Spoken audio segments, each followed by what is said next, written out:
Hidden deep in the hills was a garden no one planted. It had no rows, no fences, just wild, blooming life. But it didn't grow just any plants. It grew dreams, not ordinary ones, not passing wishes or quick thoughts, but deep, secret dreams you barely knew you had. If you stepped into the garden quietly and closed your eyes, something would bloom for you.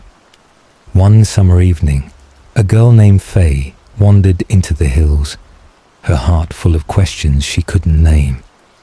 She found the garden by accident, or maybe by design. It welcomed her with silence.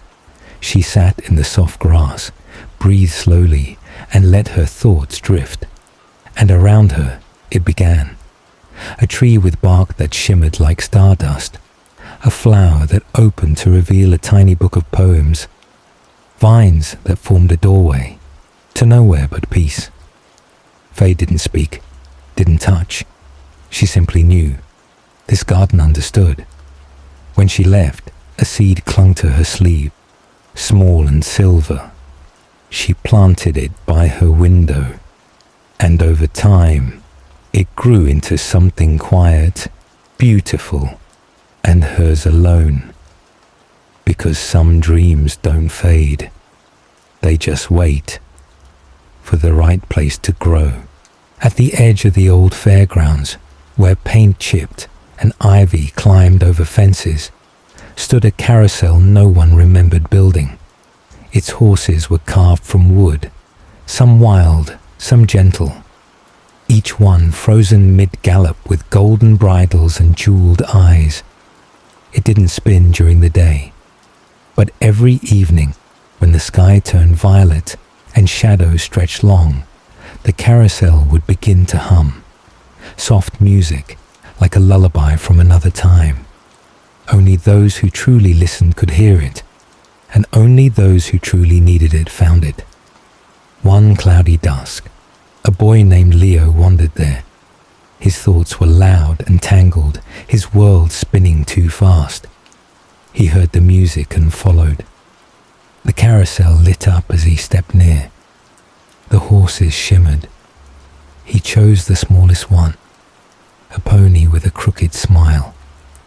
As the ride began to turn, the world softened, and the song it played was one he hadn't heard since childhood, something his grandmother used to hum while brushing his hair.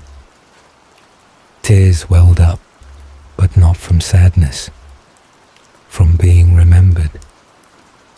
When the ride stopped, he stood taller. The fairgrounds were still quiet, but something in him was brighter. In a town where everyone was always busy, hurrying to work, rushing to school, checking lists, there was a box no one noticed. It sat in the town square beneath a willow tree, wrapped in weathered paper with no label and no lock. Most people passed by, but once in a while someone would stop, not because they meant to, but because something in them did. When they touched the box, it opened, always slowly, always gently, and inside would be exactly what they needed, not what they wanted, not a prize, but something real, a worn letter they never wrote, a pebble from a childhood river, a forgotten melody on a tiny music box. One evening, a girl named Una sat beside the box with tears in her eyes. The day had been too hard, too heavy. She reached out. The lid creaked open. Inside was a paper crane, folded carefully in old notebook paper, the kind her mother used to fold when she was small. Una held it to her heart. The wind shifted. She didn't smile right away, but she breathed, deep and true. And the next morning, someone else stopped beside the box.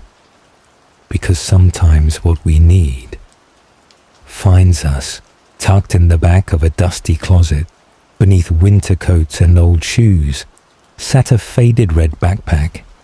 Its zipper was rusty, its straps frayed, but it had once gone everywhere, up mountains, through meadows, across cities, streams, and rainy sidewalks. It had carried sandwiches, books, notebooks full of drawings, and once a kitten in a sweater. Now it waited, and one day it was found again by a girl named Mina, who had just moved into the house with her family. She tugged it free, brushed it off, and opened it. Inside was a map drawn in coloured pencil, a pressed leaf from a redwood tree, and a photo of a boy and a dog grinning on a log bridge. Mina smiled. Something about it felt alive. She slipped it on her shoulders. It felt warm. That afternoon, she wandered past her yard, into the woods, along a path she hadn't noticed before. The trees welcomed her. A bluebird followed overhead.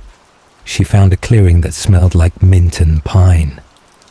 She sat and opened her sketchbook. And when she got home, the backpack's side pocket had something new. A pine cone dusted in gold. Because some bags don't just hold things, they hold memories in waiting. In a small seaside town where waves whispered secrets to the shore, there lived an elderly woman named Mira, who ran an antique shop. It was filled with clocks that no longer ticked, globes with forgotten names, and keys with no doors. But at the very back of the shop, hidden behind a faded curtain, stood a tall mirror with silver vines etched into its frame. The mirror didn't show your reflection. Not exactly. Instead, it showed a glimpse, a gentle, shimmering image of tomorrow. Not the whole day. Just a moment. A flicker of what could be. Some saw themselves laughing. Some saw someone they missed. Others saw a small choice waiting to be made. No one knew how it worked. And Mira never charged people to see it. She only asked that they look with kindness, not fear. One winter evening, a boy named Ren wandered into the shop. His heart was heavy, full of worry about things he couldn't fix. Mira led him to the mirror without a word. Ren stepped in front. The glass shimmered, and in it, he saw himself sitting beside his father, sharing warm bread and a quiet smile. He blinked. Tears welled up. Not because it was grand, but because it was possible. He left with a lighter heart. And Mira smiled as the mirror dimmed, ready for whoever needed it next. There once lived a small turtle named Nilo, who carried more than just his shell. He carried raindrops, not with buckets or jars, but in tiny, hollowed-out dimples across the top of his shell, where the rain gently gathered. Each raindrop he collected had a memory, a story whispered by the sky. One drop held the laughter of a child jumping in puddles. Another carried the scent of warm pavement after the rain. One shimmered with a rainbow's first glow. Nilo walked slowly, not just because he was a turtle, but because the world had so much to offer, and he didn't want to miss any of it. He wandered through meadows, across hills, and beneath trees, collecting rain and stories, step by patient step. Animals often asked, "Why carry water when there are rivers?" And he'd smile gently and say, "Because I carry what the sky chooses to give." One day, after a long dry season, the forest was thirsty. Leaves drooped, flowers bowed. So Nilo walked through every path he knew, gently tipping his shell. Raindrops tumbled out like tiny blessings, waking roots and lifting petals. And when he reached the final tree, a bloom opened just for him. Because sometimes, those who move slowest carry the most. In a town with dark rooftops and quiet chimneys, a girl named Orla had a habit of talking to the night sky. Each evening, she would lean out her window and whisper things she couldn't say to anyone else. Worries, wishes, stories. The stars didn't answer at first, but one night, Just after a storm had cleared, Orla asked aloud, "Are you listening?" And a single star blinked twice. She laughed. Was that yes? The star blinked again. From that night forward, the sky wrote back, not with words but with shapes and glimmers. When she felt alone, a cluster formed the shape of holding hands. When she felt brave, a comet streaked by like a cheer. When she felt unsure, the stars arranged into a question mark, then slowly reshaped into a heart. She told no one. It was her secret, her nightly conversation with something older than time. And long after she grew up, whenever she missed that feeling of being seen, she'd look up and whisper, "I'm still here." And somewhere, among the velvet dark and scattered stars, one would blink, just once, and that was always enough. In a small, sunlit corner of an old cafe, there sat an empty chair. It wasn't the most comfortable, nor the most polished, but it always stayed by the window beside a tiny round table with a chipped saucer and a vase of wildflowers. No one claimed it, yet it was never truly empty for long. Each day someone new sat there, a traveller resting their feet, a writer searching for the right words, a child escaping the rain with hot chocolate in hand, and the chair, old and quiet, listened, not to words, but to presence. It soaked in every sigh, every dream, every pause between sentences. Somehow, people left lighter, as if the chair had quietly said, "You belong here." One day, the cafe owner considered replacing it, but a customer stopped her. "That chair helped me decide something important." And someone else added, "It's been here since I was small." So it stayed. All the kites at the spring festival soared perfectly. Straight lines, wide loops, dazzling dives, like ribbons in the sky, except one. It was a patchwork kite, stitched together by a boy named Eli and his grandfather. It wobbled, zigzagged, and dipped awkwardly. The other children laughed. "It doesn't know what it's doing." Eli frowned, but his grandfather smiled. "Let it find its own way." So they held the string tightly and let the wind carry it. And as it rose, not smoothly, not perfectly, something magical happened. The kite began to dance. Not like the others, but with a joy all its own. It twirled in spirals, dipped low, then soared high, tracing paths no other kite dared. Birds followed it. Children stopped and watched. Even the wind seemed to giggle with delight. Eli grinned, because while it couldn't fly straight, it flew with freedom. Sometimes being different isn't a flaw. It's a language, a rhythm, a story told in skywriting loops. And long after the other kites came down, Eli's kept soaring. In a tall, narrow house on Maple Lane, there was a doorbell that sometimes rang, even when no one was there. It wasn't broken, and it didn't ring often, just once in a while, always softly, always once. The owner, Mrs. Alma, was old and kind and didn't mind. She would walk to the door, open it, and smile at the empty porch. Then she'd say, "Thank you for stopping by," and close it gently. Children thought it was spooky, but Alma knew better. The bell rang when someone remembered her. A friend from long ago, a neighbor who missed her pie, a student who once learned from her kind words. She could feel it, a warmth behind the ring. One evening, a boy moved in next door. He noticed the soft chime and asked. Alma told him the truth, and from then on, every few weeks, he'd ring it himself, not to ask for anything, just to let her know, "I'm thinking of you." Sometimes, the quietest bells ring the loudest in our hearts. In the quiet valley of Leora, the wind was not just a breeze. It was a companion. It wasn't loud or wild, not the kind that knocked over flower pots or shook windows. No, this wind was soft, careful, and kind, and most curiously, it knew everyone's name. In the morning, it would whisper, "Good luck, Elias," as the baker kneaded his dough. At midday, it would drift past the schoolyard, murmuring, "You've got this, Lena," when a shy girl hesitated before answering a question.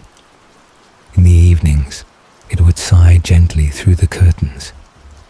"Rest now, little Theo," as a baby's eyes fluttered shut. No one knew where the wind had come from. It had always just been. People learned to listen. They stopped brushing it off as coincidence when the breeze nudged them toward the bus just in time, or when it tugged gently on their coat to turn them around before they forgot their keys. One summer, a boy named Kai moved to the valley. He was quiet and careful, the kind of child who carried his worries like stones in his pockets. He missed home. He missed the rhythm he used to know. But one morning, while sitting beneath a sycamore tree, he felt it.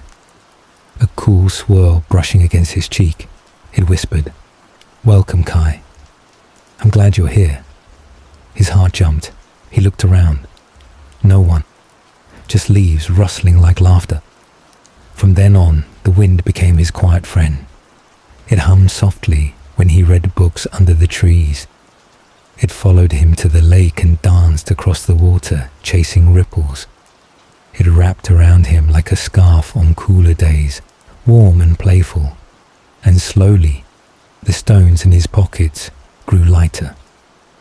One evening, as the sun slipped behind the hills, Kai stood with his arms wide open, letting the wind circle him. He didn't speak. He didn't have to. The wind already knew. It brushed his hair back gently and whispered, "You belong." And for the first time in a long time, Kai believed it. In the middle of a snowy field, half buried under fresh powder, lay a tiny red mitten.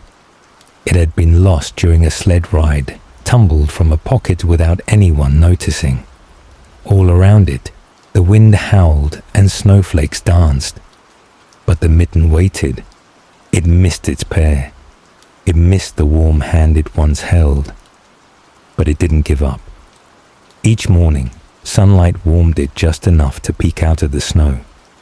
Each night, the stars whispered stories of someone searching. Then one day, a little fox found it. It sniffed, turned it over, then gently picked it up.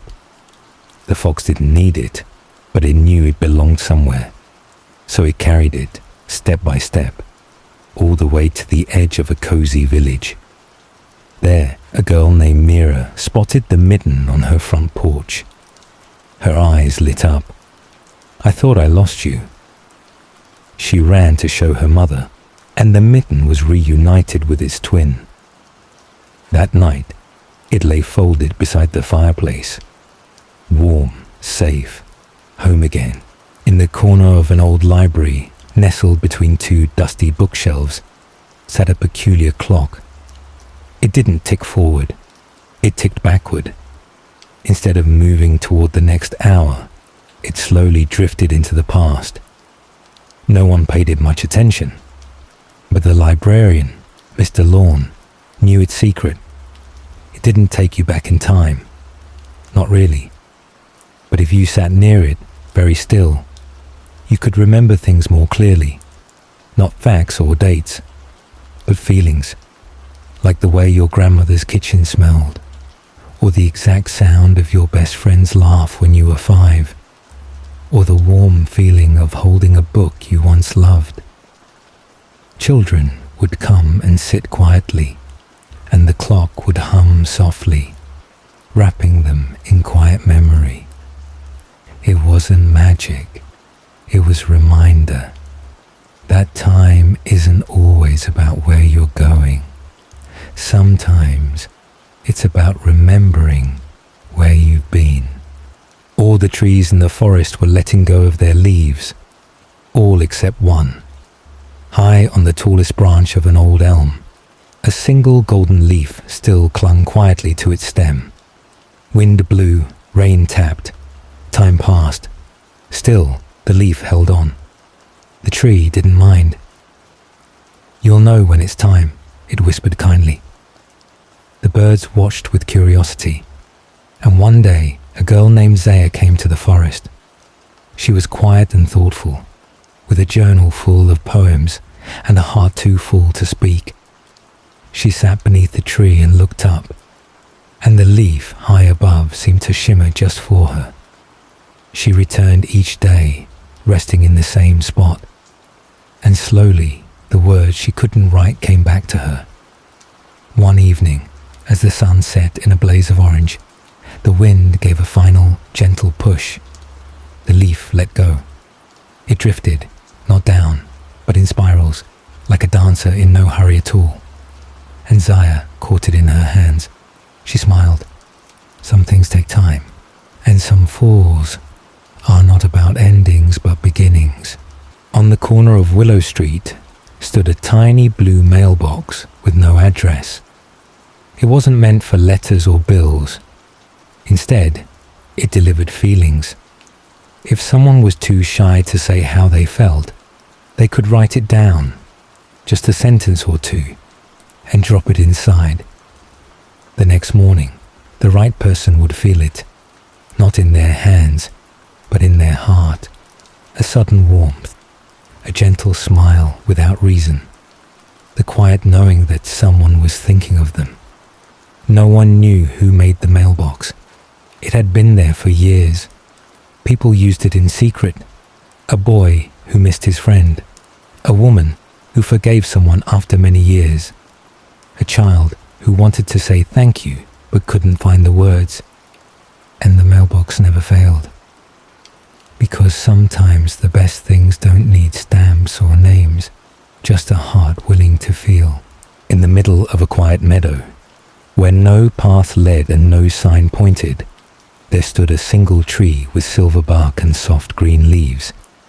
It didn't grow apples or shade the ground very widely, but every night, just after twilight, it began to hum. Not loudly, just a soft, warm sound, like a song without words. Animals often curled beneath it to fall asleep.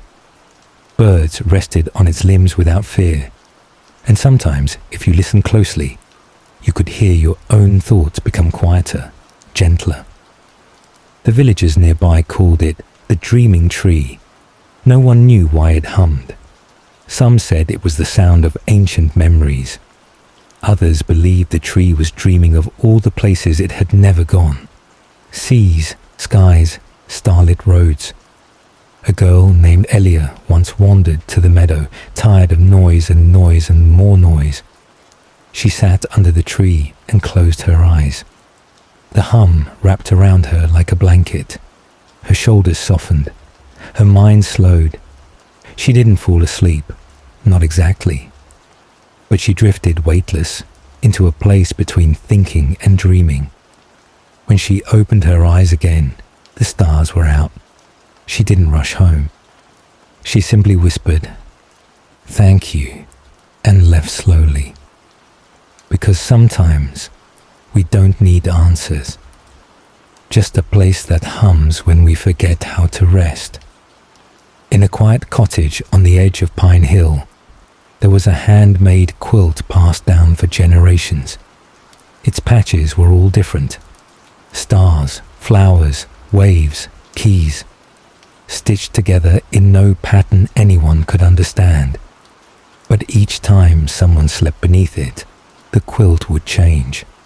Not visibly, not during the day, only when they dreamed.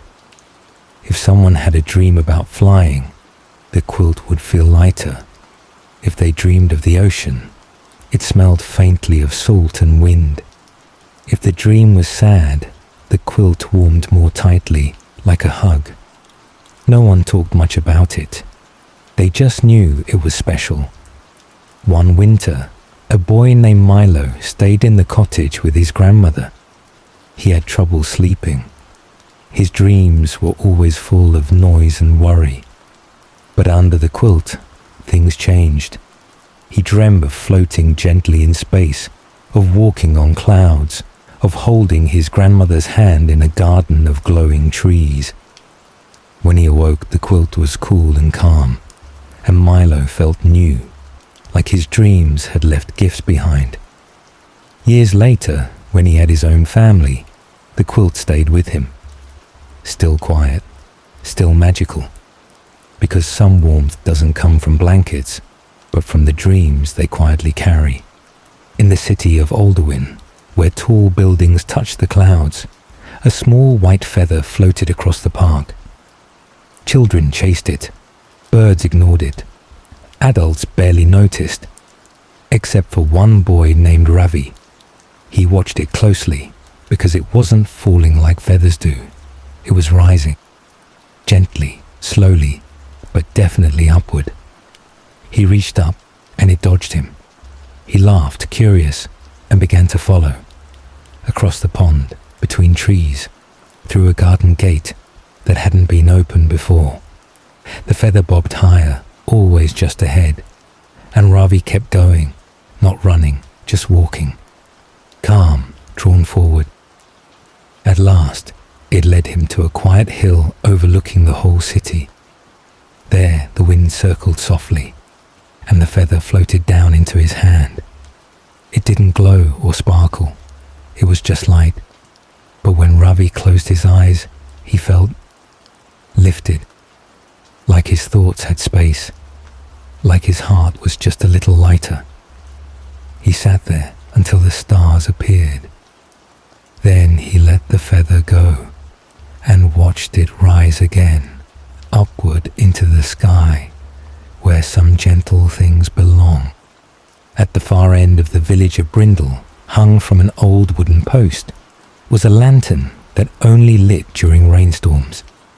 It stayed quiet through sunshine, wind, even snow.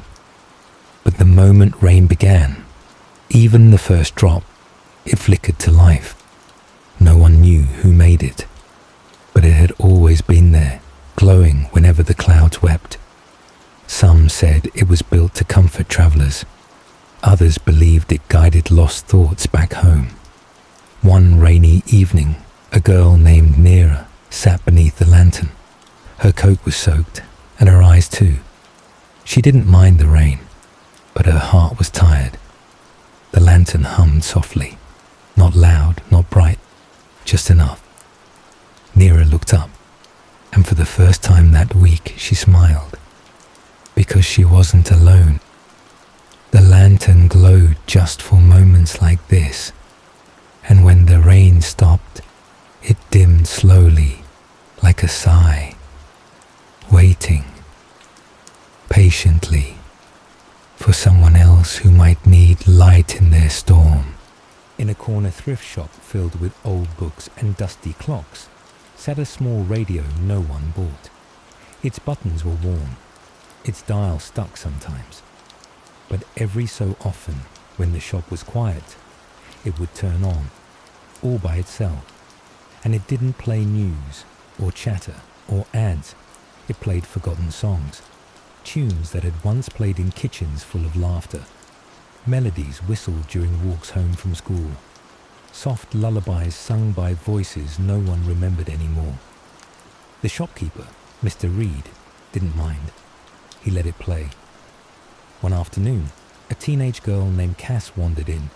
She'd been having a hard week, heavy thoughts, cloudy feelings. The radio clicked on. A tune floated out, slow, sweet, and somehow familiar. Cass stood still. It reminded her of her grandmother's garden, of shelling peas and humming under the sun. Her eyes filled, not with sadness, but with something warm. She sat beside the radio for a long time, and when she left, she whispered, "Thank you." The radio didn't answer, but the next day it played something just for Mr. Reed, because memories don't vanish, They just wait to be played again.